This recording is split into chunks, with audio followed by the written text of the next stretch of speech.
ਚੇਤ ਗੋਵਿੰਦ ਆਰਾਧਿਐ, ਹੋਵੈ ਆਨੰਦ ਗਣਾ। ਚੇਤ ਗੋਵਿੰਦ ਆਰਾਧਿਐ, ਹੋਵੈ ਆਨੰਦ ਗਣਾ।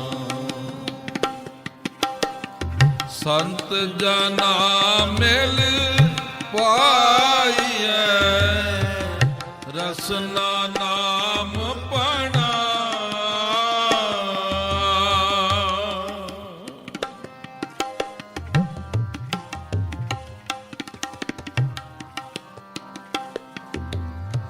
ਸੰਤ ਜਨਾ ਮਿਲ ਪਾਈਐ, ਰਸਨਾ ਨਾਮ ਪਣਾ। ਰਸਨਾ ਨਾਮ ਪਣਾ, ਰਸਨਾ ਨਾਮ ਪਣਾ। ਆਓ ਗੁਰਮੁਖ ਪਿਆਰਿਓ, ਹੁਣ ਜੋ ਗਰੀਬ ਨਿਵਾਸ ਸਤਿਗੁਰੂ ਧੰਨ ਗੁਰੂ ਅਰਜਨ ਦੇਵ ਮਹਾਰਾਜ ਜੀ ਨੇ ਸਾਨੂੰ ਅੱਜ ਇਹ ਪਾਵਨ ਪਵਿੱਤਰ ਮੁਖ ਸ਼ਬਦ ਬਖਸ਼ਿਸ਼ ਕੀਤਾ। ਚੇਤ ਦਾ ਔਰ ਪਹਿਲਾ ਮਹੀਨਾ ਹੈ ਇਹ ਨਵੇਂ ਸਾਲ ਦਾ, ਜੋ ਸਾਡਾ ਅੱਜ ਨਵਾਂ ਸਾਲ ਪ੍ਰਾਰੰਭ ਹੋਇਆ ਨਾ। ਅਸੀਂ ਅੰਗਰੇਜ਼ੀ ਸਾਲ ਦੇ ਨਾਲ ਜੁੜੇ ਹੋਏ ਆ, ਈਸਵੀ ਸਨ ਦੇ ਨਾਲ। ਉਹ ਜਦੋਂ ਈਸਾ ਜੀ ਦਾ ਜਨਮ ਹੋਇਆ, ਉਹਦੇ ਜਨਮ ਤੋਂ ਈਸਵੀ ਸਨ ਪ੍ਰਾਰੰਭ ਹੋਇਆ, ਪਰ ਸਾਰੇ ਸੰਸਾਰ ਦੇ ਅੰਦਰ ਈਸਵੀ ਸਨ ਮਨਾਇਆ ਜਾ ਰਿਹਾ। ਔਰ ਖਾਲਸਾ ਜੀ, ਉਹ ਸਾਡਾ ਨਵਾਂ ਸਾਲ ਹੈ ਨਾਨਕ ਸਾਹੀ ਸੰਮਤ, ਔਰ ਇਹ 555ਵਾਂ ਸਾਲ ਅੱਜ ਪ੍ਰਾਰੰਭ ਹੋਇਆ। ਅੱਜ ਨਵੇਂ ਸਾਲ ਦੀ ਆਪ ਸੰਗਤਾਂ ਨੂੰ ਬਹੁਤ ਬਹੁਤ ਵਧਾਈ। ਧੰਨ ਸਤਿਗੁਰੂ ਸ੍ਰੀ ਗੁਰੂ ਅਰਜਨ ਦੇਵ ਮਹਾਰਾਜ ਜੀ ਨੇ ਸਾਨੂੰ ਸ਼ਬਦ ਦੇ ਲੜ ਲਾਇਆ, ਅਕਾਲ ਪੁਰਖ ਵਾਹਿਗੁਰੂ ਜੀ ਦੇ ਚਰਨਾਂ ਵਿੱਚ ਜੋੜਿਆ, ਕੇਵਲ ਸੰਗਰਾਂਦ ਦੇ ਨਾਲ ਨਹੀਂ ਜੋੜਿਆ। ਸਤਿਗੁਰਾਂ ਨੇ ਇਹ 12ਵਾਂ ਸਿਰਲੇਖ ਦੇ ਹੇਠ 14 ਸ਼ਬਦ ਉਚਾਰਨ ਕੀਤੇ ਨੇ, ਤੇ ਜਿਸ ਦੇ ਰਾਹੀਂ ਸਾਨੂੰ ਵਾਹਿਗੁਰੂ ਜੀ ਦੇ ਨਾਲ ਜੋੜਿਆ। ਕੇਵਲ ਜੇ 12 ਹੀ ਕਰਨੇ, ਕਿਉਂਕਿ 12 ਮਹੀਨੇ ਨੇ ਤੇ 12 ਸ਼ਬਦ ਉਚਾਰਨ ਕਰ ਸਕਦੇ ਸੀ, ਤੇ ਸਤਿਗੁਰੂ ਨੇ 14 ਸ਼ਬਦ ਉਚਾਰਨ ਕਰਕੇ ਸਾਨੂੰ ਵਾਹਿਗੁਰੂ ਦੇ ਨਾਲ ਜੋੜਿਆ। ਧੰਨ ਗੁਰੂ ਨਾਨਕ ਦੇਵ ਮਹਾਰਾਜ ਜੀ ਨੇ ਤੁਖਾਰੀ ਰਾਗ ਦੇ ਵਿੱਚ 12 ਮਾਹ ਉਚਾਰਨ ਕੀਤਾ, ਤੇ ਉਹਦੇ 17 ਸ਼ਬਦ ਨੇ, ਤੇ ਸਾਨੂੰ ਉਹਨਾਂ ਸ਼ਬਦਾਂ ਦੇ ਰਾਹੀਂ ਵੀ ਅਕਾਲ ਪੁਰਖ ਵਾਹਿਗੁਰੂ ਦੇ ਨਾਲ ਜੋੜਿਆ। ਜਦੋਂ ਧੰਨ ਗੁਰੂ ਗ੍ਰੰਥ ਸਾਹਿਬ ਮਹਾਰਾਜ ਜੀ ਦੇ ਓੰਕਾਰ ਤੋਂ ਲੈ ਕੇ 18, 10, 20 ਤੱਕ ਦਰਸ਼ਨ ਦੀਦਾਰ ਕਰਦੇ ਆ ਨਾ, ਤੇ ਗੁਰੂ ਗ੍ਰੰਥ ਸਾਹਿਬ ਮਹਾਰਾਜ ਜੀ ਦੇ ਅੰਦਰ ਸਤਿਗੁਰਾਂ ਨੇ ਮਨੁੱਖ ਨੂੰ ਇਹਦੇ ਹਰ ਪਹਿਲੂ ਤੋਂ ਅਕਾਲ ਪੁਰਖ ਵਾਹਿਗੁਰੂ ਦੇ ਨਾਲ ਜੋੜਿਆ। ਸਤਿਗੁਰਾਂ ਨੇ ਵੇਖਿਆ ਮਨੁੱਖ ਕਿੰਨਾ ਕਿੰਨਾ ਦੇ ਨਾਲ ਜੁੜਿਆ ਹੋਇਆ। ਘਰ ਦੇ ਵਿੱਚ ਖੁਸ਼ੀਆਂ ਮਨਾਉਂਦਾ ਮਨੁੱਖ, ਬੱਚੇ ਦੇ ਵਿਆਹ ਕਾਰਜ ਨੇ, ਉਸ ਸਮੇਂ ਬੀਬੀਆਂ ਘੋੜੀਆਂ ਗਾਉਂਦੀਆਂ ਨੇ, ਤੇ ਸਤਿਗੁਰੂ ਜੀ ਨੇ ਕਿਹਾ ਕਿ ਭਾਈ ਇਹ ਤਾਂ ਲੋਕ ਦੁਨੀਆ ਦੇ ਨਾਲ ਜੁੜੇ ਹੋਏ ਨੇ, ਲੋਕਾਂ ਨਾਲ ਜੁੜੇ ਹੋਏ ਨੇ, ਸੰਸਾਰ ਨਾਲ ਇਹਨਾਂ ਦੀ ਸੁਰਤ ਜੁੜੀ ਹੈ, ਕਿਉਂ ਨਾ ਇਹਨਾਂ ਨੂੰ ਇਹਨਾਂ ਘੋੜੀਆਂ ਦੇ ਰਾਹੀਂ ਹੀ ਅਕਾਲ ਪੁਰਖ ਵਾਹਿਗੁਰੂ ਦੇ ਨਾਲ ਜੋੜ ਦਿੱਤਾ ਜਾਏ। ਗਰੀਬ ਨਿਵਾਸ ਸਤਿਗੁਰੂ ਜੀ ਨੇ ਘੋੜੀਆਂ ਉਚਾਰਨ ਕੀਤੀਆਂ। ਔਰ ਖਾਲਸਾ ਜੀ, ਫਿਰ ਸੰਸਾਰ ਦੇ ਅੰਦਰ ਜਦੋਂ ਦੇਖਿਆ ਗਰੀਬ ਨਿਵਾਸ ਸਾਹਿਬ ਜੀ ਨੇ, ਕੋਈ ਜੀਵ ਚੜ੍ਹਾਈ ਕਰ ਜਾਂਦਾ ਹੈ ਤੇ ਇੱਥੇ ਅਲਾਹਣੀਆਂ ਪਾਈਆਂ ਜਾਂਦੀਆਂ, ਬਹਿਣ ਪਾਏ ਜਾਂਦੇ ਸਨ, ਤੇ ਗਰੀਬ ਨਿਵਾਸ ਸਤਿਗੁਰੂ ਜੀ ਨੇ ਅਲਾਹਣੀਆਂ ਉਚਾਰਨ ਕੀਤੀਆਂ। ਕਿਹਾ ਕਿ ਭਾਈ ਸੰਸਾਰ ਦੇ ਨਾਲ ਨਹੀਂ, ਤੁਸੀਂ ਅਕਾਲ ਪੁਰਖ ਵਾਹਿਗੁਰੂ ਜੀ ਦੇ ਨਾਲ ਜੁੜੋ, ਉਹਦੀ ਇਬਾਦਤ ਕਰੋ, ਉਹਦਾ ਸਿਮਰਨ ਕਰੋ। ਸਤਿਗੁਰਾਂ ਨੇ ਅਲਾਹਣੀਆਂ ਉਚਾਰਨ ਕੀਤੀਆਂ। ਸਤਿਗੁਰੂ ਜੀ ਨੇ ਵੇਖਿਆ ਲੋਕ 12 ਦੇ ਨਾਲ ਜੁੜੇ ਹੋਏ ਨੇ, ਦਿਨਾਂ ਦੇ ਨਾਲ ਜੁੜੇ ਹੋਏ ਨੇ, ਕਿ ਅੱਜ ਵੀਰਵਾਰ ਹੈ, ਅੱਜ ਮੰਗਲਵਾਰ ਹੈ, ਅੱਜ ਫਲਾਣੇ ਥਾਂ ਜਾਣਾ, ਅੱਜ ਵੀਰਵਾਰ ਫਲਾਣੇ ਥਾਂ ਜਾਣਾ, ਅੱਜ ਸ਼ਨੀਵਾਰ ਹੈ, ਅੱਜ ਸ਼ਨੀ ਦੇਵਤੇ ਦੀ ਪੂਜਾ ਕਰਨੀ ਹੈ। ਲੋਕ ਦਿਨਾਂ ਦੇ ਨਾਲ ਜੁੜੇ ਹੋਏ ਨੇ, ਤੇ ਗਰੀਬ ਨਿਵਾਸ ਸਾਹਿਬ ਜੀ ਨੇ ਕਿਹਾ ਦਿਨਾਂ ਦੇ ਨਾਲ ਨਹੀਂ ਜੁੜਨਾ, ਦਿਨ ਸਾਰੇ ਚੰਗੇ ਨੇ, ਕੋਈ ਦਿਨ ਮਾੜਾ ਨਹੀਂ ਹੈ। ਤੇ ਸਤਿਗੁਰੂ ਨੇ 7 ਵਾਰ ਉਚਾਰਨ ਕੀਤੇ, ਇਹਨਾਂ ਦਿਨਾਂ ਦੇ ਰਾਹੀਂ ਸਾਨੂੰ ਅਕਾਲ ਪੁਰਖ ਵਾਹਿਗੁਰੂ ਦੇ ਨਾਲ ਜੋੜਿਆ। ਫਿਰ 15 ਥਿੱਤਾਂ ਨੇ, ਏਕਮ ਦੂਜ ਤੀਜ ਪੰਚਵੀਂ 10ਵੀਂ ਇਤਿਆਦਿਕ, ਇਹ 15 ਥਿੱਤਾਂ, ਤੇ ਲੋਕ ਥਿੱਤਾਂ ਦੇ ਨਾਲ ਜੁੜੇ ਹੋਏ ਨੇ ਕਿ ਅੱਜ ਪੰਜਵੀਂ ਆ ਜੀ, ਪੰਚਵੀਂ ਵਾਲੇ ਦਿਨ ਅਸੀਂ ਇੱਥੇ ਆਉਨੇ ਆ, ਪੰਚਵੀਂ ਨਾਲ ਜੁੜ ਗਏ, ਕੋਈ 10ਵੀਂ ਦੇ ਨਾਲ ਜੁੜ ਗਿਆ, ਕੋਈ ਮੱਸਿਆ ਦੇ ਨਾਲ ਜੁੜ ਗਿਆ, ਕੋਈ ਪੁੰਨਿਆਂ ਦੇ ਨਾਲ ਜੁੜ ਗਿਆ। ਸਤਿਗੁਰਾਂ ਨੇ ਦੇਖਿਆ ਇਹ ਥਿੱਤਾਂ ਦੇ ਨਾਲ ਜੁੜੇ ਹੋਏ ਨੇ, ਤੇ ਧੰਨ ਸਤਿਗੁਰੂ ਜੀ ਨੇ ਕਿਰਪਾ ਕੀਤੀ, ਇਹ ਥਿੱਤਾਂ ਉਚਾਰਨ ਕਰਕੇ ਸਾਨੂੰ ਅਕਾਲ ਪੁਰਖ ਵਾਹਿਗੁਰੂ ਦੇ ਨਾਲ ਜੁੜਿਆ। ਵਾਹਿਗੁਰੂ ਜੀ ਦੀ ਇਬਾਦਤ ਕਰਾਈ ਕਿ ਵਾਹਿਗੁਰੂ ਦੇ ਨਾਲ ਜੁੜਿਆ। ਫਿਰ ਇਹ ਵਿਸ਼ਿਆਂ ਦੇ ਰਾਹੀਂ, ਚਸਿਆਂ ਦੇ ਰਾਹੀਂ, ਘੜੀਆਂ ਦੇ ਰਾਹੀਂ, ਪਹਿਰਾਂ ਦੇ ਰਾਹੀਂ, ਦਿਨ ਦੇ ਵਿੱਚ 4 ਪਹਿਰ ਨੇ ਤੇ ਰਾਤ ਦੇ 4 ਪਹਿਰ ਨੇ। ਇਹਨਾਂ ਪਹਿਰਾਂ ਦੇ ਰਾਹੀਂ ਵੀ ਸਤਿਗੁਰੂ ਨੇ ਸਾਨੂੰ ਅਕਾਲ ਪੁਰਖ ਵਾਹਿਗੁਰੂ ਦੇ ਨਾਲ ਜੋੜਿਆ ਹੈ। ਇਹਨਾਂ ਪਹਿਰਾਂ ਤੋਂ ਅੱਗੇ ਦਿਨ ਬਣੇ, ਦਿਨਾਂ ਤੋਂ ਅੱਗੇ ਜਾ ਕਰਕੇ ਥਿੱਤਾਂ ਬਣੀਆਂ, ਥਿੱਤਾਂ ਤੋਂ ਮਹੀਨੇ ਬਣੇ, ਤੇ ਇਹਨਾਂ ਮਹੀਨਿਆਂ ਦੇ ਰਾਹੀਂ ਵੀ ਸਤਿਗੁਰੂ ਨੇ ਸਾਨੂੰ ਵਾਹਿਗੁਰੂ ਦੇ ਨਾਲ ਜੋੜਿਆ। ਔਰ ਗਰੀਬ ਨਿਵਾਸ ਸਤਿਗੁਰੂ ਧੰਨ ਗੁਰੂ ਅਰਜਨ ਦੇਵ ਮਹਾਰਾਜ ਜੀ ਨੇ ਕਿਰਪਾ ਕੀਤੀ ਹੈ। ਆ 12 ਮਾਹ ਜੋ ਉਚਾਰਨ ਕੀਤਾ ਨਾ, ਅਸੀਂ ਘਣਾ ਆਨੰਦ ਪ੍ਰਾਪਤ ਕਰਨਾ ਚਾਹੁੰਦੇ ਹਾਂ। ਤੇ ਗਰੀਬ ਨਿਵਾਸ ਸਾਹਿਬ ਜੀ ਕਹਿਣ ਲੱਗੇ, ਭਾਈ ਜੇ ਤੂੰ ਪਰਮੇਸ਼ਰ ਦੇ ਵਿੱਚ ਅਭੇਦ ਹੋਣਾ ਹੈ, ਨਿਰੰਕਾਰ ਦੇ ਵਿੱਚ ਅਭੇਦ ਹੋਣਾ, ਕਦੇ 12 ਮਾਹ ਨੂੰ ਧਿਆਨ ਦੇ ਨਾਲ ਪੜ੍ਹ ਕਰਕੇ ਵੇਖੋ ਕਿ ਕਿਵੇਂ ਪੌੜੀ ਦਰ ਪੌੜੀ ਸਤਿਗੁਰੂ ਜੀ ਸਾਨੂੰ ਸਮਤ ਦਿੰਦੇ ਨੇ ਤੇ ਅਕਾਲ ਪੁਰਖ ਵਾਹਿਗੁਰੂ ਦੇ ਵਿੱਚ ਅਭੇਦ ਹੋਣ ਦੀ ਜਾਂਚ ਸਿਖਾ ਰਹੇ ਨੇ ਕਿ ਵਾਹਿਗੁਰੂ ਜੀ ਵਿੱਚ ਅਭੇਦ ਹੋਣਾ। ਤੇ ਸਾਹਿਬ ਜੀ ਕਹਿਣ ਲੱਗੇ, ਗੁਰਸਿੱਖਾ ਜਦੋਂ ਵਾਹਿਗੁਰੂ ਦਾ ਸਿਮਰਨ ਆਰੰਭ ਕਰਨਾ ਨਾ, ਵਾਹਿਗੁਰੂ ਜੀ ਦੀ ਇਬਾਦਤ ਆਰੰਭ ਕਰਨੀ ਹੈ, ਉਹਦੇ ਨਾਲ ਜੁੜਨਾ ਹੈ, ਤੇ ਸਭ ਤੋਂ ਪਹਿਲਾਂ ਤੂੰ ਅਰਦਾਸ ਕਰਨੀ ਸਿੱਖ ਲਈ। ਅਰਦਾਸ ਤੋਂ ਆਰੰਭ ਕਰੀ ਤੇ ਅਰਦਾਸ ਕਰਕੇ ਤੇ ਫਿਰ ਵਾਹਿਗੁਰੂ ਜੀ ਦਾ ਸਿਮਰਨ ਕਰੀ। ਜੇ ਤੇਰੇ ਕੋਲੇ ਚੇਤਾ ਹੈ ਤੇ ਵਾਹਿਗੁਰੂ ਨੂੰ ਚੇਤੇ ਵਿੱਚ ਰੱਖੀ।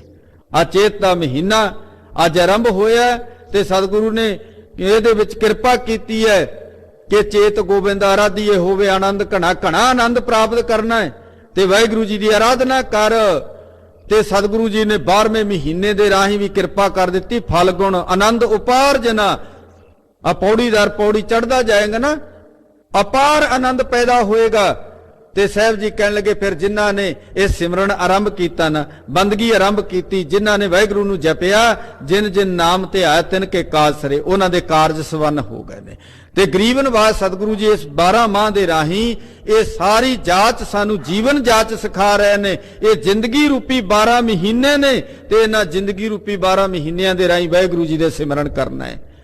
ਇਹ ਕੇਵਲ ਆ 30 ਦਿਨਾਂ ਦਾ ਮਹੀਨਾ, ਚੇਤ ਦਾ ਮਹੀਨਾ ਨਹੀਂ ਕਿ ਇੱਕ ਦਿਨ ਆ ਗਏ ਤੇ ਬਾਕੀ 29 ਦਿਨ ਐਵੇਂ ਹੀ ਰਹਿ ਗਏ ਸਾਡੇ।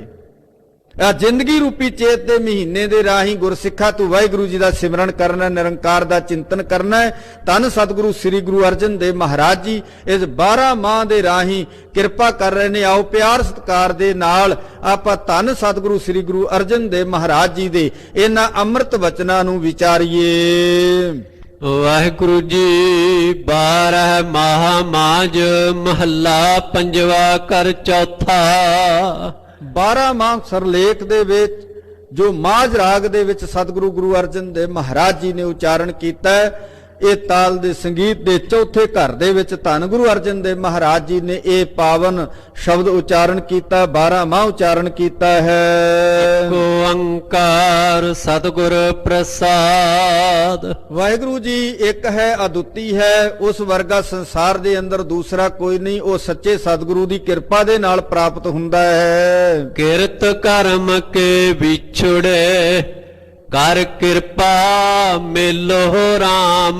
ਗਰੀਬ ਨਿਵਾਸ ਸਾਹਿਬ ਜੀ ਕਹਿਣ ਲੱਗੇ, ਗੁਰਸਿੱਖਾ ਤੂੰ ਆਪਣੇ ਜੀਵਨ ਦੀ ਆਰੰਭਤਾ ਕਰਨੀ ਹੈ ਤੇ ਮਾਲਕ ਦੇ ਚਰਨਾਂ ਵਿੱਚ ਅਰਦਾਸ ਕਰਿਆ ਕਰ। ਕੋਈ ਗਿਲੇ ਸ਼ਿਕਵੇ ਨਾ ਕਰਿਆ ਕਰ।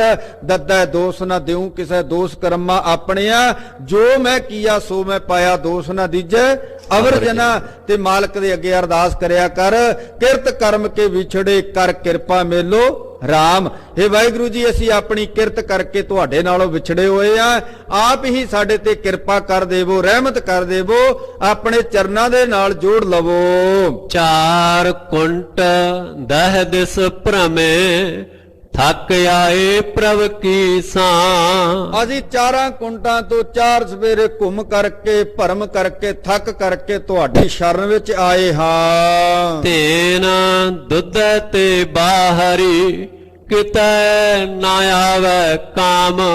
ਧੇਨ ਦਾ ਅਰਥ ਹੈ ਗਾਂ। ਧੇਨ ਦੁੱਧ ਤੇ ਬਾਹਰੀ, ਜਦੋਂ ਗਾਂ ਦੁੱਧ ਦੇਣੀ ਬੰਦ ਹੋ ਜਾਂਦੀ ਹੈ, ਦੁੱਧ ਦੇਣਾ ਛੱਡ ਦਿੰਦੀ ਹੈ ਨਾ, ਤੇ ਇਹ ਮਾਲਕ ਫਿਰ ਉਸ ਗਾਂ ਦੇ ਗਲ ਦੇ ਵਿੱਚੋਂ ਰੱਸਾ ਖੋਲ ਦਿੰਦਾ ਹੈ, ਉਹਨੂੰ ਛੱਡ ਦਿੰਦਾ ਹੈ, ਉਹ ਕਿਸੇ ਕੰਮ ਨਹੀਂ ਆਉਂਦੀ। ਸਾਹਿਬ ਜੀ ਕਹਿਣ ਲੱਗੇ, ਧੇਨ ਦੁੱਧਾ ਤੇ ਬਾਹਰੀ ਕਿਤੇ ਨਾ ਆਵੇ ਕਾਮ। ਦੁੱਧ ਤੋਂ ਬਿਨਾ ਧੇਨ ਗਾਂ ਕਿਸੇ ਕੰਮ ਦੀ ਨਹੀਂ। ਦੁੱਧ ਬਿਨ ਧੇਨ, ਪੰਖ ਬਿਨ ਪੰਖੀ, ਜਲ ਬਿਨ ਉਤਪੁਜ ਕਿਸ ਕਾਮ ਨਹੀਂ। ਦੁੱਧ ਤੋਂ ਬਿਨਾ ਗਾਂ ਤੇ ਖੰਭਾ ਤੋਂ ਬਿਨਾ ਪੰਛੀ, ਪਾਣੀ ਤੋਂ ਬਿਨਾ ਫਸਲ ਕਿਸੇ ਕੰਮ ਦੀ ਨਹੀਂ ਹੈ, ਉਹ ਸੁੱਕ ਜਾਂਦੀ ਹੈ। ਤੇ ਗਰੀਬ ਨਿਵਾਸ ਸਾਹਿਬ ਜੀ ਕਹਿਣ ਲੱਗੇ ਦੁੱਧ ਤੋਂ ਬਿਨਾ ਗਾਂ ਕਿਸੇ ਕੰਮ ਦੀ ਨਹੀਂ ਰਹਿੰਦੀ। ਜਲ ਬਿਨ ਸਾਖ ਕੁਮਲਾਵਤੀ ਉਪਜੈ ਨਾਹੀ ਦਾਮ। ਪਾਣੀ ਤੋਂ ਬਿਨਾ ਜਿਹੜੀ ਫਸਲ ਆ ਉਹ ਕੁਮਲਾ ਜਾਂਦੀ ਹੈ, ਸੁੱਕ ਜਾਂਦੀ ਹੈ, ਫਿਰ ਉਥੋਂ ਧਨ ਦੌਲਤ ਪ੍ਰਾਪਤ ਨਹੀਂ ਹੁੰਦੀ। ਹਰ ਨਾਹ ਨ ਮਿਲੀਐ ਸਾਜਨ ਕਤ ਪਾਈਐ ਬਿਸਰਾਮ। ਜਦੋਂ ਤੱਕ ਅਕਾਲ ਪੁਰਖ ਵਾਹਿਗੁਰੂ ਜੀ ਦੇ ਵਿੱਚ ਅਭੇਦਤਾ ਪ੍ਰਾਪਤ ਨਹੀਂ ਹੁੰਦੀ, ਵਾਹਿਗੁਰੂ ਨਹੀਂ ਮਿਲਦਾ, ਉਦੋਂ ਤੱਕ ਕਤ ਪਾਈਏ ਵਿਸ਼ਰਾਮ। ਕਦੋਂ ਤੱਕ ਫਿਰ ਵਿਸ਼ਰਾਮ ਪ੍ਰਾਪਤ ਕਰੀਏ, ਟਿਕਾ ਕਦੋਂ ਬਣੇ। ਜਿਤ ਘਰ ਹਰ ਕੰਤ ਨਾ ਪ੍ਰਗਟਈ ਭੱਠ ਨਗਰ ਸੇ ਗਰਾਮ। ਸਾਹਿਬ ਜੀ ਕਹਿਣ ਲੱਗੇ ਜਿਸ ਹਿਰਦੇ ਘਰ ਦੇ ਵਿੱਚ ਅਕਾਲ ਪੁਰਖ ਵਾਹਿਗੁਰੂ ਜੀ ਪ੍ਰਭੂ ਪਤੀ ਪ੍ਰਗਟ ਨਹੀਂ ਹੁੰਦਾ, ਉਹ ਹਿਰਦਾ ਘਰ ਭੱਠ ਦੀ ਤਰ੍ਹਾਂ ਹੈ। ਤੇ ਗਰੀਬ ਨਿਵਾਸ ਸਤਿਗੁਰੂ ਧੰਨ ਗੁਰੂ ਅਰਜਨ ਦੇਵ ਮਹਾਰਾਜ ਜੀ ਇਸ ਤਰ੍ਹਾਂ ਕਿਰਪਾ ਕਰ ਰਹੇ ਹਨ। ਰੱਬ ਸਿਗਾਰ ਤੰਬੋਲ ਰਸ ਸਣ ਦੇਹੀ ਸਭ ਖਾਮ। ਔਰ ਜਿਸ ਘਰ ਦੇ ਵਿੱਚ ਪਤੀ ਨਹੀਂ ਹੈ, ਪ੍ਰਭੂ ਪਤੀ ਆ ਕਰਕੇ ਟਿਕਿਆ ਨਹੀਂ, ਉਹਦੇ ਕੀਤੇ ਹੋਏ ਇਹ ਸ਼ਿੰਗਾਰ ਸਾਰੇ ਹੀ ਵਿਅਰਥ ਚਲੇ ਜਾਂਦੇ ਨੇ। 16 ਕੀਏ ਸ਼ਿੰਗਾਰ ਕੇ ਅੰਜਨ ਪਾਜਿਆ, ਜੇ ਘਰ ਆਵੇ ਕੰਤ ਤਾਂ ਸਭ ਕਿਛ ਪਾਈਏ, ਹਰ ਹਾਂ ਕੰਤੇ ਬਾਜ ਸ਼ਿੰਗਾਰ ਸਭ ਬਿਰਥਾ ਜਾਈਏ। ਪਤੀ ਤੋਂ ਬਿਨਾ ਸਾਰਾ ਸ਼ਿੰਗਾਰ ਵਿਅਰਥ ਚਲਾ ਜਾਂਦਾ ਹੈ। ਜਿਵੇਂ ਪਤਨੀ ਸ਼ਿੰਗਾਰ ਕਰਦੀ ਹੈ ਤੇ ਪਤੀ ਆ ਕਰਕੇ ਕੋਈ ਬਾਤ ਨਾ ਪੁੱਛੇ, ਕੋਈ ਗੱਲ ਨਾ ਕਰੇ, ਤੇ ਪਤਨੀ ਦਾ ਕੀਤਾ ਹੋਇਆ ਸ਼ਿੰਗਾਰ ਹੀ ਸਾਰਾ ਵਿਅਰਥ ਚਲਾ ਜਾਂਦਾ ਹੈ। ਫਿਰ ਵਾਤੜੀ ਨਾ ਪੁੱਛੇ ਧਨ ਸੁਹਾਗਣ ਨਾਓ। ਐਸੀ ਹਾਲਤ ਸਾਡੀ ਧਾਰਮਿਕ ਲੋਕਾਂ ਦੀ ਵੀ ਬਣੀ ਹੁੰਦੀ ਹੈ। ਅਸੀਂ ਧਾਰਮਿਕ ਸ਼ਿੰਗਾਰ ਤਾਂ ਤਨ ਦੇ ਉੱਪਰ ਬਹੁਤ ਕੀਤਾ ਹੋਇਆ ਹੈ, ਪਰ ਪ੍ਰਭੂ ਪਤੀ ਦੇ ਨਾਲ ਸਾਡਾ ਮਿਲਾਪ ਹੀ ਨਹੀਂ ਹੋਇਆ। ਪ੍ਰਭੂ ਪਤੀ ਹਿਰਦੇ ਘਰ ਵਿੱਚ ਆ ਕਰਕੇ ਟਿਕਿਆ ਹੀ ਨਹੀਂ, ਔਰ ਸਾਡਾ ਇਹ ਸ਼ਿੰਗਾਰ ਸਾਰਾ ਹੀ ਵਿਅਰਥ ਚਲਾ ਜਾਂਦਾ ਹੈ। ਤੇ ਸਾਹਿਬ ਜੀ ਕਹਿਣ ਲੱਗੇ ਸਰਬ ਸ਼ਿੰਗਾਰ ਤੰਬੋਲ ਰਸ ਸਣ ਦੇਹੀ ਸਭ ਖਾਮ। ਇਹ ਸਾਰਾ ਕੀਤਾ ਹੋਇਆ ਜਿਹੜਾ ਸ਼ਿੰਗਾਰ ਹੈ ਉਹ ਅਜਾਈ ਚਲਾ ਜਾਂਦਾ ਹੈ। ਪ੍ਰਭ ਸੁਆਮੀ ਕੰਤ ਵਿਹੂਣੀਆ ਮੀਤ ਸੱਜਣ ਸਭ ਜਾਮ। ਪ੍ਰਭੂ ਤੋਂ ਬਿਨਾ, ਉਸ ਕੰਤ ਤੋਂ ਬਿਨਾ ਜਿੰਨੇ ਵੀ ਇਹ ਸਾਡੇ ਸੱਜਣ ਨੇ ਉਹ ਸਾਰੇ ਹੀ ਜਮਾਂ ਦੇ ਬਰਾਬਰ ਨਜ਼ਰ ਆਉਂਦੇ ਹਨ। ਨਾਨਕ ਕੀ ਬੇਨੰਤੀਆ ਕਰ ਕਿਰਪਾ ਦੀਜੈ ਨਾਮ। ਹੁਣ ਅਰਦਾਸ ਕੀਤੀ ਸਤਿਗੁਰੂ ਕਿਰਪਾ ਕਰ, ਮਿਹਰ ਕਰ, ਮੇਰੀ ਬੇਨਤੀ ਹੈ, ਅਰਦਾਸ ਹੈ, ਤੇ ਆਪ ਕਿਰਪਾ ਕਰਕੇ ਨਾਮ ਦੀ ਦਾਤ ਸਾਨੂੰ ਬਖਸ਼ਿਸ਼ ਕਰ। ਹਰ ਮੇਲੋ ਸੁਆਮੀ ਸੰਗ ਪ੍ਰਭ ਜਿਸ ਕਾ ਨਿਹਚਲ ਧਾਮ। ਜਿਹਦਾ ਟਿਕਾਣਾ ਅਟਲ ਹੈ, ਨਿਹਚਲ ਹੈ, ਵਾਹਿਗੁਰੂ ਜੀ ਕਿਰਪਾ ਕਰਕੇ ਸਾਨੂੰ ਉਹਦੇ ਵਿੱਚ ਅਭੇਦਤਾ ਬਖਸ਼ਿਸ਼ ਕਰੋ। ਚੇਤ ਗੋਵਿੰਦ ਆਰਾਧੀਆ ਹੋਵੇ ਆਨੰਦ ਕਣਾ। ਜੇ ਗੁਰਸਿੱਖਾ ਤੇਰੇ ਕੋਲ ਚੇਤਾ ਹੈ ਤੇ ਵਾਹਿਗੁਰੂ ਨੂੰ ਚੇਤੇ ਵਿੱਚ ਰੱਖ। ਤੇ ਗਰੀਬ ਨਿਵਾਸ ਸਾਹਿਬ ਜੀ ਕਹਿਣ ਲੱਗੇ ਆ ਚੇਤ ਦੇ ਮਹੀਨੇ ਦੇ ਰਾਹੀਂ ਗੋਬਿੰਦ ਦੀ ਆਰਾਧਨਾ ਕਰ। ਤੇ ਜਦੋਂ ਗੋਬਿੰਦ ਦੀ ਆਰਾਧਨਾ ਕਰੇਗਾ ਤੇਰੇ ਜੀਵਨ ਦੇ ਅੰਦਰ ਘਣਾ ਆਨੰਦ, ਬਹੁਤ ਜ਼ਿਆਦਾ ਆਨੰਦ ਪੈਦਾ ਹੋਏਗਾ। ਜਿਸ ਆਨੰਦ ਦੇ ਲਈ, ਜਿਸ ਖੁਸ਼ੀ ਦੇ ਲਈ ਮਨੁੱਖ ਦਰ-ਦਰ ਦੇ ਉੱਪਰ ਨੱਕ ਰਗੜਦਾ ਹੈ, ਦਰ-ਦਰ ਦੇ ਉੱਪਰ ਠੋਕਰਾਂ ਖਾਂਦਾ ਹੈ, ਕਦੇ ਕਿਸੇ ਦਰ ਤੇ ਕਦੇ ਕਿਸੇ ਦਰ ਤੇ ਜਾਂਦਾ ਹੈ। ਤੇ ਸਾਹਿਬ ਜੀ ਕਹਿਣ ਲੱਗੇ ਬਾਹਰ ਕਿਤੇ ਭਟਕਣ ਦੀ ਲੋੜ ਨਹੀਂ, ਬਾਹਰ ਜਾਣ ਦੀ ਲੋੜ ਨਹੀਂ, ਨਿਊਲੀ ਕਰਮ ਕਰਨ ਦੀ ਲੋੜ ਨਹੀਂ, ਯੋਗ ਅਭਿਆਸ ਕਰਨ ਦੀ ਲੋੜ ਨਹੀਂ। ਗੁਰੂ ਨਾਨਕ ਦੇਵ ਮਹਾਰਾਜ ਜੀ ਨੇ ਨਾ ਯੋਗ ਅਭਿਆਸ ਕੀਤੇ ਨੇ, ਨਾ ਨਿਊਲੀ ਕਰਮ ਕੀਤੇ ਨੇ, ਨਾ ਜਪ ਤਪ ਕੀਤੇ ਨੇ, ਨਾ ਧੂਈਆਂ ਤਾਪੀਆਂ ਨੇ। ਇਹ ਸਾਰੇ ਕਰਮ ਕਿਸ ਲਈ ਕਰਦੇ ਨੇ ਕਿ ਘਣਾ ਆਨੰਦ ਪ੍ਰਾਪਤ ਹੋਵੇ। ਗੁਰੂ ਨਾਨਕ ਦੇਵ ਮਹਾਰਾਜ ਜੀ ਨੇ ਕੋਈ ਐਸਾ ਕਰਮ ਨਹੀਂ ਕੀਤਾ। ਗੁਰੂ ਨਾਨਕ ਦੇਵ ਮਹਾਰਾਜ ਜੀ ਨੇ ਕੇਵਲ ਵਾਹਿਗੁਰੂ ਨੂੰ ਗਾਇਆ ਹੈ, ਤੇ ਗਾਇਆ ਵੀ ਹਿਰਦੇ ਦੀ ਗਹਿਰਾਈ ਦੇ ਵਿੱਚੋਂ ਹੈ। ਤੇ ਗਰੀਬ ਨਿਵਾਸ ਸਾਹਿਬ ਜੀ ਕਹਿਣ ਲੱਗੇ ਗੁਰਸਿੱਖਾ ਤੂੰ ਵਾਹਿਗੁਰੂ ਨੂੰ ਗਾਉਣਾ ਹੈ, ਉਹਦੀ ਸਿਫਤ ਸਲਾਹ ਕਰਨੀ ਹੈ, ਤੇ ਹਿਰਦੇ ਦੀ ਗਹਿਰਾਈ ਵਿੱਚੋਂ ਕਰਨੀ ਹੈ, ਕੇਵਲ ਓਪਰੀ ਨਹੀਂ। ਤੂੰ ਹਿਰਦੇ ਦੀ ਗਹਿਰਾਈ ਵਿੱਚੋਂ ਵਾਹਿਗੁਰੂ ਦੇ ਗੁਣ ਗਾ, ਉਹਦੀ ਸਿਫਤ ਸਲਾਹ ਕਰ, ਤੇਰਾ ਗਾਉਣਾ ਹੀ ਜੋਗ ਬਣ ਜਾਏ, ਤੇਰਾ ਗਾਉਣਾ ਹੀ ਜਪ ਤਪ ਬਣ ਜਾਏ। ਗੁਰੂ ਨਾਨਕ ਦੇਵ ਮਹਾਰਾਜ ਜੀ ਨੇ ਹਿਰਦੇ ਦੀ ਗਹਿਰਾਈ ਵਿੱਚੋਂ ਗਾਇਆ ਹੈ, ਉਹਨਾਂ ਦਾ ਗਾਉਣਾ ਹੀ ਜਪ ਤਪ ਬਣ ਗਿਆ, ਉਹਨਾਂ ਦਾ ਗਾਉਣਾ ਹੀ ਜੋਗ ਬਣ ਗਿਆ ਹੈ। ਤੇ ਸਾਹਿਬ ਜੀ ਕਹਿਣ ਲੱਗੇ ਹਿਰਦੇ ਦੀ ਗਹਿਰਾਈ ਵਿੱਚੋਂ ਵਾਹਿਗੁਰੂ ਦੇ ਗੁਣ ਗਾ, ਤੈਨੂੰ ਘਣਾ ਆਨੰਦ ਪ੍ਰਾਪਤ ਹੋਏਗਾ। ਸੰਤ ਜਨਾ ਮਿਲ ਪਾਈਐ ਰਸਨਾ ਨਾਮ ਪਣਾ। ਇਹ ਭਾਈ ਸੰਤ ਜਨਾਂ ਦੇ ਨਾਲ ਮਿਲ ਕਰਕੇ ਵਾਹਿਗੁਰੂ ਜੀ ਦੇ ਗੁਣ ਗਾਇਆ ਕਰ। ਸੰਤ ਜਨਾਂ ਮਿਲ ਪਾਈਏ ਰਸਨਾ ਨਾਮ ਭਣਾ। ਆ ਰਸਨਾ ਦੇ ਨਾਲ ਵਾਹਿਗੁਰੂ ਦੇ ਗੁਣ ਗਾ, ਉਹਦੀ ਸਿਫਤ ਸਲਾਹ ਕਰ। ਰਸਨਾ ਜਪੇ ਨਾ ਨਾਮ ਤਿਲ ਤਿਲ ਕਰ ਕੱਟੀਏ। ਜਿਹੜੀ ਰਸਨਾ ਵਾਹਿਗੁਰੂ ਦੇ ਗੁਣ ਨਹੀਂ ਗਾਉਂਦੀ ਨਾ, ਉਹਦੇ ਟੁਕੜੇ ਟੁਕੜੇ ਕਰਕੇ ਕੱਟ ਦਿੱਤਾ ਜਾਵੇ। ਤੇ ਗਰੀਬ ਨਵਾਜ਼ ਸਾਹਿਬ ਜੀ ਕਹਿਣ ਲੱਗੇ ਇਸ ਰਸਨਾ ਦੇ ਨਾਲ ਤੂੰ ਵਾਹਿਗੁਰੂ ਦੇ ਗੁਣ ਗਾ, ਵਾਹਿਗੁਰੂ ਦੀ ਸਿਫਤ ਸਲਾਹ ਕਰ, ਸੰਤ ਜਨਾਂ ਦੀ ਸੰਗਤ ਕਰ।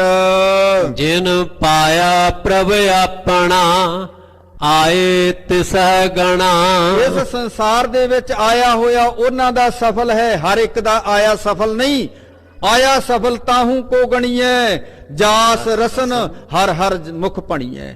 ਜਿਹੜੇ ਇਸ ਮੁਖ ਦੇ ਨਾਲ ਵਾਹਿਗੁਰੂ ਦੇ ਗੁਣ ਗਾਉਂਦੇ ਨੇ ਉਹਨਾਂ ਦਾ ਆਇਆ ਹੋਇਆ ਸੰਸਾਰ ਦੇ ਵਿੱਚ ਸਫਲ ਹੈ। ਤੇ ਗਰੀਬ ਨਵਾਜ਼ ਸਾਹਿਬ ਜੀ ਕਹਿਣ ਲੱਗੇ ਭਾਈ ਉਹਨਾਂ ਗੁਰਸਿੱਖਾਂ ਨੂੰ ਹੀ ਇਸ ਸੰਸਾਰ ਦੇ ਵਿੱਚ ਆਇਆ ਹੋਇਆ ਜਾਣਨਾ ਕਰ। ਉਹਨਾਂ ਦਾ ਹੀ ਇਹ ਸੰਸਾਰ ਦੇ ਵਿੱਚ ਆਉਣਾ ਸਫਲ ਹੈ। ਜਿਹੜੇ ਵਾਹਿਗੁਰੂ ਜੀ ਨੂੰ ਪ੍ਰਾਪਤ ਕਰ ਲੈਂਦੇ ਨੇ ਉਹਦੇ ਵਿੱਚ ਅਭੇਦ ਹੋ ਜਾਂਦੇ ਹਨ। ਇੱਕ ਖਿਨ ਤਿਸ ਬਿਨ ਜੀਵਣਾ ਬਿਰਥਾ ਜਨਮ ਜਣਾ। ਉਸ ਵਾਹਿਗੁਰੂ ਜੀ ਤੋਂ ਬਿਨਾ ਇੱਕ ਖਿਨ ਭਰ ਵੀ ਜਿਉਣਾ ਇਹ ਜੀਵਨ ਵਿਅਰਥ ਚਲਾ ਜਾਂਦਾ ਹੈ, ਅਜਾਈ ਚਲਾ ਜਾਂਦਾ ਹੈ। ਜਲ ਥਲ ਮਹੀਲ ਪੂਰਿਆ ਰਵਿਆ ਵਿੱਚ ਵਣਾ। ਉਹ ਨਿਰੰਕਾਰ ਪਰਵਤਗਾਰ ਜਲ ਵਿੱਚ ਥਲ ਵਿੱਚ ਮਹੀਲ ਧਰਤੀ ਤੇ ਆਕਾਸ਼ ਦੇ ਵਿਚਕਾਰ ਜੋ ਖਾਲੀ ਪੁਲਾੜ ਹੈ ਉਸ ਵਿੱਚ ਵੀ ਵਾਹਿਗੁਰੂ ਜੀ ਵਸਿਆ ਹੋਇਆ, ਰਮਿਆ ਹੋਇਆ, ਹਰ ਥਾਂ ਤੇ ਰਮਿਆ ਹੈ। ਸੋ ਪ੍ਰਭ ਚਿਤ ਨਾ ਆਵਈ ਕਿਤੜਾ ਦੁੱਖ ਗਣਾ। ਸਾਹਿਬ ਜੀ ਕਹਿਣ ਲੱਗੇ ਜੇ ਉਹ ਅਕਾਲ ਪੁਰਖ ਵਾਹਿਗੁਰੂ ਜੋ ਹਰ ਥਾਂ ਤੇ ਰਮਿਆ ਚੇਤੇ ਵਿੱਚ ਨਹੀਂ ਆਉਂਦਾ ਤੇ ਜੀਵਨ ਦੇ ਅੰਦਰ ਕਿੰਨਾ ਕੁ ਦੁੱਖ ਹੋਏਗਾ ਤੇ ਉਹ ਬਿਆਨ ਨਹੀਂ ਕੀਤਾ ਜਾ ਸਕਦਾ। ਜਿਨੀ ਰਾਵਿਆ ਸੋ ਪ੍ਰਭੂ ਤਿਨਾ ਭਾਗ ਮਣਾ। ਜਿਨ੍ਹਾਂ ਨੇ ਉਸ ਅਕਾਲ ਪੁਰਖ ਵਾਹਿਗੁਰੂ ਜੀ ਦਾ ਮਿਲਾਪ ਹਾਸਲ ਕੀਤਾ ਹੈ ਉਹਦਾ ਆਨੰਦ ਮਾਣਿਆ ਹੈ। ਜਿਨੀ ਰਾਵਿਆ ਸੋ ਪ੍ਰਭੂ ਤਿਨਾ ਭਾਗ ਮਣਾ। ਉਹਨਾਂ ਦੇ ਬਹੁਤ ਵੱਡੇ ਭਾਗ ਹਨ ਜਿਹੜੇ ਵਾਹਿਗੁਰੂ ਜੀ ਦੇ ਵਿੱਚ ਅਭੇਦ ਹੋ ਗਏ ਹਨ। ਹਰ ਦਰਸ਼ਨ ਕੋ ਮਨ ਲੋਚਦਾ ਨਾਨਕ ਪਿਆਸ ਮਨਾ। ਇਹ ਗਰੀਬ ਨਵਾਜ਼ ਸਾਹਿਬ ਜੀ ਕਹਿਣ ਲੱਗੇ ਹਰ ਦਰਸ਼ਨ ਕੋ ਮਨ ਲੋਚਦਾ। ਇਹ ਮਨ ਵਾਹਿਗੁਰੂ ਜੀ ਦੀ ਦੀਦਾਰਾਂ ਨੂੰ, ਵਾਹਿਗੁਰੂ ਜੀ ਦੇ ਦਰਸ਼ਨਾਂ ਨੂੰ ਲੋਚ ਰਿਹਾ ਹੈ। ਨਾਨਕ ਪਿਆਸ ਮਨਾ। ਮਨ ਦੇ ਅੰਦਰ ਬਹੁਤ ਜ਼ਿਆਦਾ ਪਿਆਸ ਲੱਗੀ ਹੈ ਕਿ ਵਾਹਿਗੁਰੂ ਜੀ ਦੇ ਦਰਸ਼ਨ ਹੋ ਜਾਣ। ਮੋਹੇ ਇੱਕ ਛਿਨ ਦਰਸ ਦਿਖਾਏ ਜੀ ਕਿ ਇੱਕ ਛਿਨ ਭਰ ਵਾਸਤੇ ਥੋੜੇ ਸਮੇਂ ਵਾਸਤੇ ਹੀ ਆਪਣੇ ਦੀਦਾਰ ਬਖਸ਼ੋ। ਚੇਤ ਮਿਲਾਏ ਸੋ ਪ੍ਰਭੂ ਤਿਸ ਕੈ ਪਾਏ ਲੱਗਾ। ਇਹ ਚੇਤ ਦੇ ਮਹੀਨੇ ਦੇ ਵਿੱਚ ਸਾਹਿਬ ਜੀ ਕਹਿ ਲਗੇ ਚੇਤ ਮਿਲਾਏ ਸੋ ਪ੍ਰਭੂ। ਜਿਨ੍ਹਾਂ ਦੇ ਉੱਪਰ ਗੁਰੂ ਨੇ ਕਿਰਪਾ ਕਰ ਦਿੱਤੀ ਚੇਤ ਦੇ ਮਹੀਨੇ ਦੇ ਵਿੱਚ ਜਿਨ੍ਹਾਂ ਨੂੰ ਸਤਿਗੁਰੂ ਨੇ ਆਪਣੇ ਨਾਲ ਮਿਲਾ ਲਿਆ, ਪ੍ਰਭੂ ਨੇ ਮਿਲਾ ਲਿਆ ਤੇ ਤਿਸ ਕੈ ਪਾਏ ਲੱਗਾ। ਮੈਂ ਉਹਨਾਂ ਦੇ ਪੈਰੀਂ ਲੱਗਦੀ ਆ, ਉਹਨਾਂ ਦੇ ਚਰਨਾਂ ਵਿੱਚ ਨਮਸਕਾਰ ਕਰਦੀ ਹਾਂ। ਤੇ ਗਰੀਬ ਨਵਾਜ਼ ਸਤਿਗੁਰੂ ਧੰਨ ਸਾਹਿਬ ਸ੍ਰੀ ਗੁਰੂ ਅਰਜਨ ਦੇਵ ਮਹਾਰਾਜ ਜੀ ਇਹ ਚੇਤ ਦੇ ਮਹੀਨੇ ਦੇ ਰਾਹੀਂ ਸਾਨੂੰ ਅਕਾਲ ਪੁਰਖ ਵਾਹਿਗੁਰੂ ਜੀ ਦੀ ਇਬਾਦਤ ਕਰਨ ਦੀ ਜਾਚ ਸਿਖਾ ਰਹੇ ਨੇ ਕਿ ਭਾਈ ਵਾਹਿਗੁਰੂ ਜੀ ਦਾ ਸਿਮਰਨ ਕਰਨਾ ਹੈ, ਫਿਰ ਇਹ ਜੀਵਨ ਤੇਰਾ ਸਫਲ ਹੋਏਗਾ। ਲੋਕ ਸੁਖੀਏ ਪਰਲੋਕ ਸੁਹੇਲੇ ਹੋਣਗੇ। ਦਾਸ ਇਹਨਾਂ ਸ਼ਬਦਾਂ ਦੇ ਨਾਲ ਖਿਮਾ ਦਾ ਜਾਚਕ ਨਵੇਂ ਸਾਲ ਦੀ ਆਮਦ ਆਪ ਸਰਬੱਤ ਸੰਗਤਾਂ ਨੂੰ ਬਹੁਤ ਬਹੁਤ ਮੁਬਾਰਕਾਂ, ਬਹੁਤ ਬਹੁਤ ਵਧਾਈਆਂ। ਹੋਈਆਂ ਭੁੱਲਾਂ ਚੁੱਕਾਂ ਦੀ ਖਿਮਾ ਸਰਬੱਤ ਸੰਗਤਾਂ ਦਾ ਬਹੁਤ ਬਹੁਤ ਧੰਨਵਾਦ। ਧੰਨ ਗੁਰੂ ਗ੍ਰੰਥ ਸਾਹਿਬ ਮਹਾਰਾਜ ਜੀ ਦਾ ਕੋਟਾਨ ਕੋਟਾਨ ਧੰਨਵਾਦ ਹੈ ਜਿਨ੍ਹਾਂ ਦੀ ਨਜ਼ਰੇ ਰਹਿਮਤ ਦੁਆਰਾ ਆਪ ਸੰਗਤਾਂ ਦੇ ਨਾਲ ਗੁਰਮਤਿ ਵਿਚਾਰਾਂ ਦੀ ਸਾਂਝ ਪਾਈ। ਸਤਿਗੁਰਾਂ ਦੀ ਬਖਸ਼ਿਸ਼ ਕੀਤੀ। ਫਤਿਹ ਬੁਲਾਓ। ਗੱਜ ਕੇ ਆਖੋ ਜੀ ਵਾਹਿਗੁਰੂ ਜੀ ਕਾ ਖਾਲਸਾ ਵਾਹਿਗੁਰੂ ਜੀ ਕੀ ਫਤਿਹ। ਇਹ ਵੀਡੀਓ ਆਪ ਜੀ ਨੂੰ ਕਿਹੋ ਜਿਹੀ ਲੱਗੀ? ਵੀਡੀਓ ਪਸੰਦ ਆਈ ਇਸ ਨੂੰ ਲਾਈਕ ਅੱਗੇ ਸ਼ੇਅਰ ਜ਼ਰੂਰ ਕਰਿਓ ਜੀ। ਬਾਬਾ ਜੀ ਚੈਨਲ ਤੇ ਨਿਤ ਨਵੀਂ ਵੀਡੀਓ ਦੇਖਣ ਵਾਸਤੇ ਇਸ ਚੈਨਲ ਨੂੰ ਸਬਸਕ੍ਰਾਈਬ ਕਰ ਲਵੋ ਜੀ। ਆਪ ਜੀ ਦੀ ਬਹੁਤ ਬਹੁਤ ਮਿਹਰਬਾਨੀ। ਧੰਨਵਾਦ। ਸ਼ੁਕਰੀਆ।